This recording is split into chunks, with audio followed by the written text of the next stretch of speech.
હું શોભના પટેલ। આજે આપણે બનાવશું રસગુલ્લા। રસગુલ્લા માટે મેં પનીર બનાવીને રેડી રાખ્યું છે અને આ આપણી ખાંડ છે। એને હવે આપણે પેલા પનીરને એકદમ મસળશું, એકદમ લીસું થઈ જાય ત્યાં સુધી આપણે એને મસળવાનું। ત્યાર પછી આપણે આની પાણી નાખી અને ખાંડને ઉકાળશું અને પછી રસગુલ્લા બનાવશું। તો હું પેલા પનીરને મસળીને તમને બતાવું છું।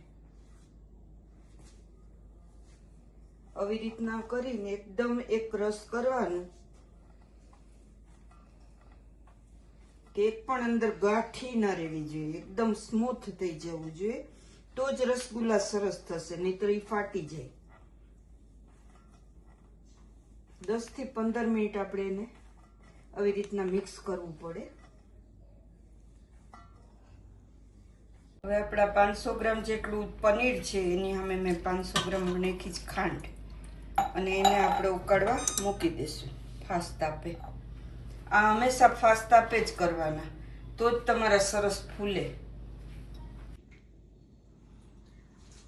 આપણે 500 ગ્રામ ખાંડ નાખી છે, એની અંદર મેં 4 ગ્લાસ પાણી નાખ્યું છે।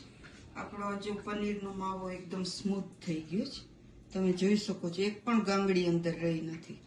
આવી રીતના થઈ જાય ત્યાર પછી આપણા પાણી ઉકળે ત્યાર પછી અંદર આપણે બોલ બનાવીને નાખશું।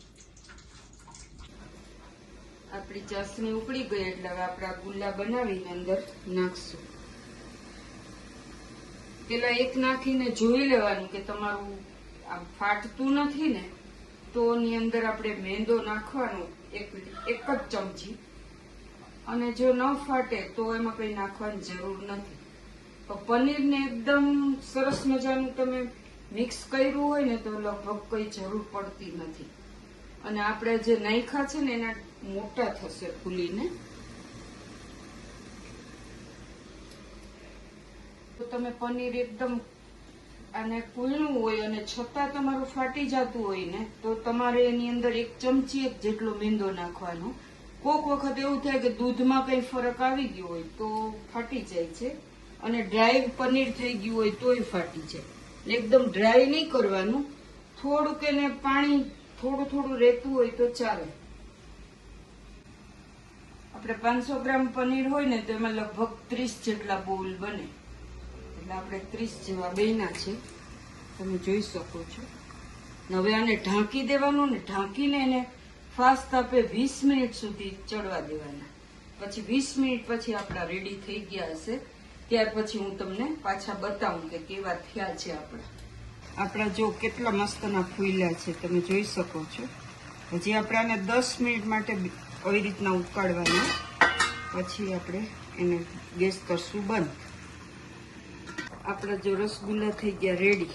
હવે એને આપણે કાઢીને નાના બાઉલમાં લઈ લઈશું અને આખી રાત આને એમને રહેવા દેવાના, એટલે સવાર થાય તેમાં એકદમ ચાસણી અંદર ભરાઈ જાય।